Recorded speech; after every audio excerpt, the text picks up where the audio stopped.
Baca Pres Ganjar Pranowo mulai mengkritik kebijakan Presiden Jokowi, di antaranya soal kebijakan maritim yang dinilai tak jalan selama 10 tahun, mengkritik perusahaan BUMN yang bangkrut, hingga tanggapan soal drama politik jelang Pilpres 2024 yang disampaikan Presiden Jokowi.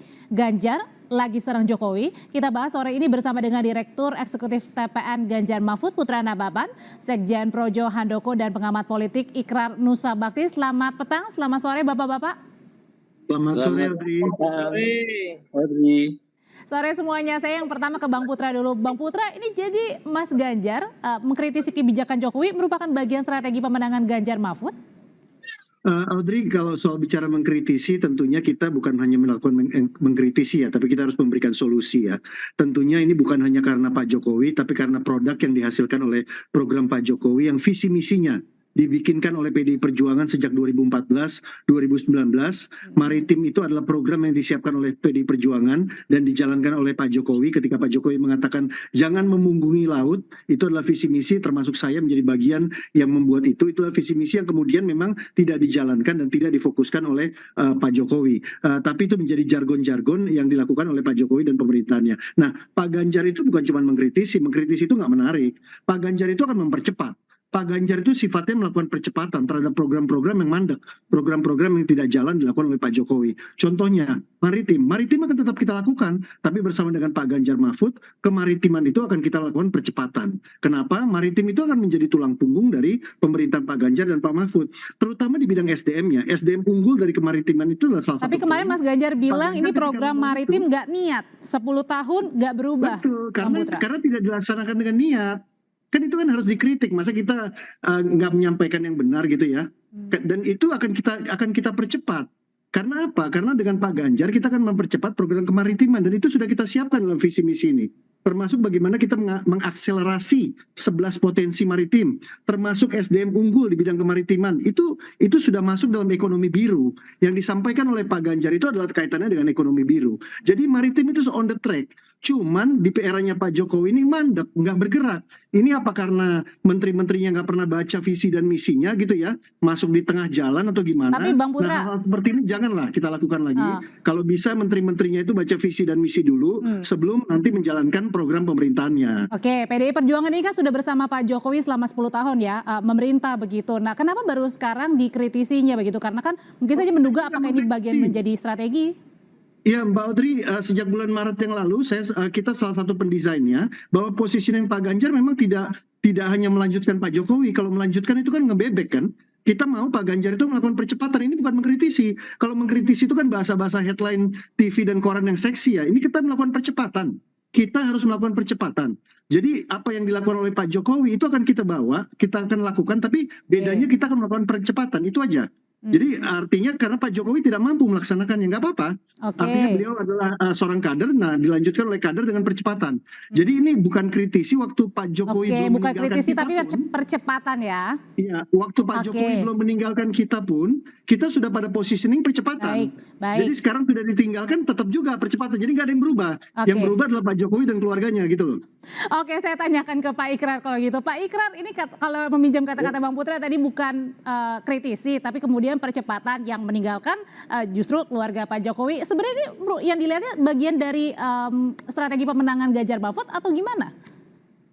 Jadi begini, tampaknya teman-teman di PDIP ini sekarang baru sadar ya bahwa mereka itu tidak harus menempatkan Presiden Jokowi itu sebagai sebagai presidennya PDIP kan, itu satu ya. Jadi dan juga kita juga tahu bahwa Presiden Jokowi memang di dalam masa presidensi dia selama 9 tahun ini tidak semuanya sukses ya. Saya beri contoh misalnya hasil dari kajian LPEM FEBUI misalnya kan, itu menyatakan bahwa kayaknya Indonesia pada 2045 tidak bisa menjadi negara dengan pendapatan tinggi. Dan kemudian kan di situ dikatakan kenapa demikian. Satu misalnya upaya Pak Jokowi atau industrialisasi, kemudian juga dalam bidang yang bersifat industri itu memang kayaknya presiden itu tidak terlalu berhasil. Dalam bidang misalnya dalam peningkatan sumber daya manusia, ya itu juga menurut kajian LPMUI itu kan menunjukkan juga tidak begitu berhasil, sehingga kemudian. Tapi serangannya kenapa harus sekarang? Kenapa now gitu, Pak Ikrar? Yang dilihatnya Kenapa apa? now? Ya Anda tahu bahwa mereka sekarang baru ingin mengambil jarak dengan Presiden Jokowi ketika PDIP itu sudah benar-benar ditinggalkan oleh Presiden Jokowi, gitu kan? Sebab Anda tahu bahwa sampai detik-detik terakhir ya, khususnya sampai dengan Rakernas kemarin lah ya, itu kan PDIP masih yakin banget bahwa Jokowi itu mendukung Ganjar. Kemudian juga Jokowi masih memberikan angin segar kepada Ganjar bahwa nanti kalau misalnya Anda udah dilantik jadi presiden, jangan lupa ya itu persoalan pangan ya itu harus ditangani secara serius kan gitu. Jadi seakan-akan masih ada angin surga dari Jokowi, tapi begitu tahan dulu sampai di sana Pak Ikrar. Iya, boleh. Oke, sekarang saya mau tanyakan ke Sekjen Projo yang sudah mendukung Prabowo Gibran, Mas Handoko. Kalau serangan terbuka bisa dikatakan ya dalam tanda kutip yang saat ini sedang gencar dilakukan oleh pihak sebelah ini berpengaruh nggak sih sebenarnya terhadap pemenangan Prabowo Gibran? Kalau itu nampaknya tidak ya, karena sampai hari ini data di kami justru percepatan elektabilitas Pak Prabowo dan Mas Gibran justru melesat sehingga kemudian terjadi akselerasi. Cuman saya juga pengen sedikit memberi gambaran tadi seperti yang disampaikan oleh Mas Ganjar itu memang saya pikir terlalu menafikan ketika disampaikan bahwa tidak ada niat untuk melakukan pembangunan di sektor maritim karena fakta-fakta di lapangan tidak mendukung pernyataan itu bahwa terjadi lonjakan jumlah pelabuhan, terjadi peningkatan ekspor hasil perikanan. Itu adalah fakta-fakta sehingga kalau kemudian dikatakan tidak ada niat, bahkan selama ini di kabinet Pak Jokowi lah ada kementerian koordinator yang namanya Kementerian Maritim begitu. Jadi tetapi saya juga mau sampaikan bahwa membangun sektor maritim tentu tidak bisa kita anggap sebuah pekerjaan ringan yang bisa simsalabim dalam waktu sekejap kemudian segalanya berubah. Tantangan di sektor itu banyak sekali. Jadi yang saya herankan kenapa justru kemudian pernyataannya itu menjadi enggak niat. Meskipun tadi Mas Putra Nababan menyatakan bahwa sebenarnya yang dimaksud adalah percepatan. Ya kan? Ini beda sekali. Beda sekali nggak niat sama kemudian melakukan percepatan. Kalau percepatan artinya memang selama ini pembangunan sudah dijalankan. Bahwa percepatan lebih bisa pahami begitu. Ya, kalau gitu pertanyaan elektabilitas saya pikir nggak terlalu masalah karena itu tadi Mbak data di kami pasangan Prabowo Gibran ini melaju dengan cukup kencang. Jadi nggak ngefek ya buat Prabowo Gibran ya dengan serangan ini ya. Oke, kalau gitu pertanyaan selanjutnya adalah apakah akan mempengaruhi elektabilitas bagi Ganjar Mahfud terhadap serangan-serangan yang coba dilakukan kepada kubu sebelah atau terutama kepada Presiden Jokowi usai jeda nanti akan dijawab oleh Bapak-Bapak, tetaplah di Kompas Petang.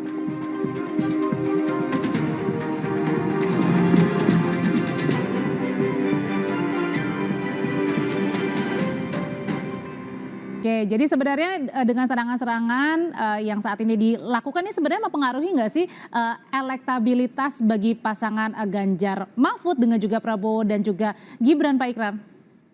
Jadi begini ya, Audrey, ini kan apa namanya tuh pollsters itu atau mereka yang melakukan survei itu juga kita harus lihat ya.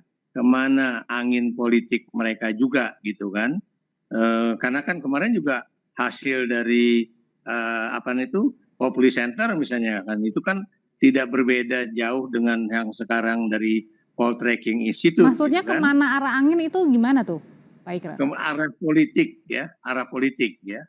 Jadi ini, karena kan kita juga belum lihat dari SMRC bagaimana, dari indikator politik Indonesia bagaimana, kemudian dari yang lain-lain juga bagaimana ya, termasuk juga yang biasa dilakukan oleh Litbang Kompas gitu kan. Kenapa saya katakan begitu ya? Karena saya terus terang mengkhawatirkan kalau kemudian survei-survei ini memang ditujukan untuk kemudian meningkatkan angka elektabilitas dari Prabowo dan Gibran itu, supaya ya dugaan bahwa mereka itu akan bisa mencapai 51% dalam satu putaran itu mendapatkan pembenaran ya. Jadi mendapatkan pembenaran politik ya. Kenapa saya menduga begitu ya? Sebab kalau dari akal sehat saya saja ya, dengan adanya keputusan dari MK kemarin saja, itu harusnya pasti ada penurunan perolehan suara dari Prabowo dan Gibran gitu kan. Kenapa demikian? Karena biar bagaimanapun faktor legitimasi ya dari seorang kandidat ya, itu akan juga menentukan pilihan-pilihan orang juga ya, termasuk juga dari generasi milenial dan juga generasi Z.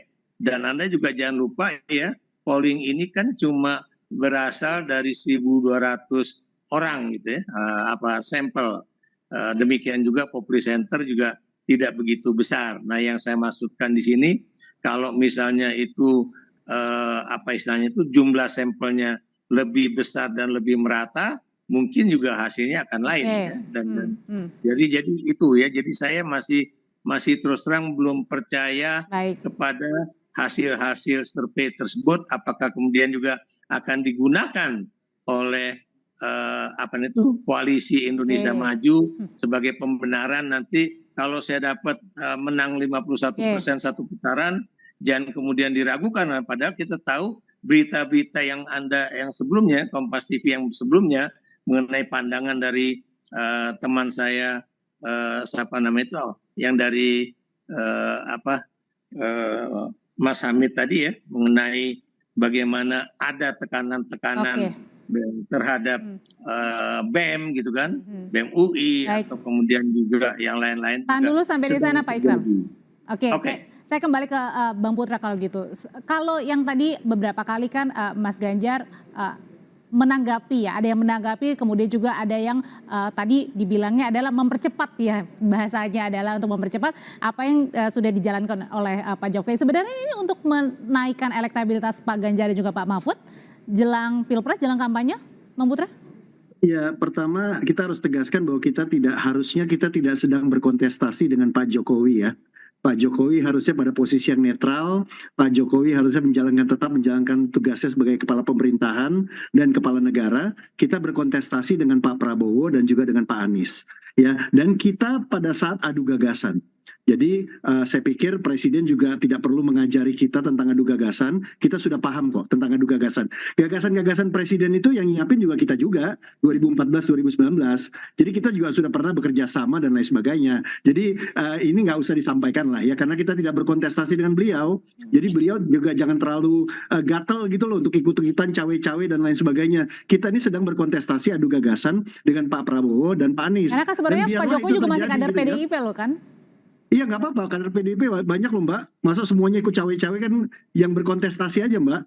Gitu ya. Jadi maksud saya kita ini adu gagasan, kan diminta adu gagasan. Kita adu gagasan tentang percepatan. Program apa aja yang mau diadu? Ya kan gagasannya. Nah, yang harusnya menjawab itu kan Pak Prabowo dan juga Pak Anies. Gitu. Silakan Pak Ganjar menyampaikan ke itu, ya pemerintah nggak usah terlalu baper lah. Gitu ya dalam hal ini. Itu kan biasa-biasa aja. Sekarang dalam konteks ini apakah ada nilai elektoralnya atau tidak? Menurut saya Ibu Megawati selalu mengajarkan bahwa berpolitik ini bukan selalu elektoralitas atau elektabilitas. Seperti Kompas TV, bukan selalu untuk rating dan share kan. Ini ada unsur ideologinya, ada unsur pendidikan politiknya dan segala macam. Masa semuanya atas nama rating sama share? Yang enggak aja kita di sini. Tapi kan juga ada edukasinya dan lain sebagainya. Jadi kita ini lagi mendidik rakyat. Mari kita berdebat, tapi nggak usah dijawab pemerintah gitu loh. Yang jawab harusnya Pak Prabowo, Mas Gibran, Mas Anies, ya kan? Pak Muhaimin. Saya ke Mas Handoko kalau gitu sekarang, Bang Putra. Nah, Mas Handoko, apakah yang dilihatnya kalau kata Pak Presiden bilang katanya ini banyak sekali drama-drama politik. Ini bagian menurut dari Projo sendiri bagian dari drama politik semuanya ini yang sedang berlangsung?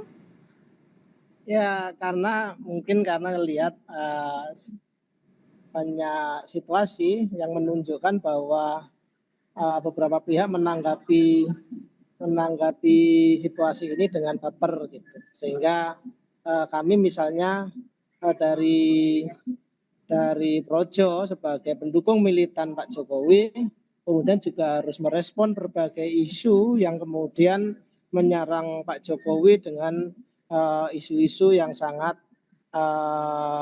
menusuk narasi-narasi yang menurut saya juga tidak pantas untuk kita arahkan kepada presiden yang sudah dalam waktu 10 tahun terakhir dalam masa pemerintahannya ini sudah begitu besar berkontribusi dalam pembangunan di Republik ini. Kita semua, saya pikir rakyat sangat memahami itu bagaimana Pak Jokowi dengan segala seluruh jiwa raganya membangun Indonesia. Kemudian tentu sangat tidak fair kalau kemudian serangan-serangan ini mungkin juga merespon Mas tadi, ternyata serangan-serangan justru diarahkan kepada Pak Jokowi. Kita melihat itu di lapangan, tentu ini juga sesuatu yang mungkin dianggap sebagai baper dan segala macam. Sudah kita tangkap, terima kasih Mas Handoko.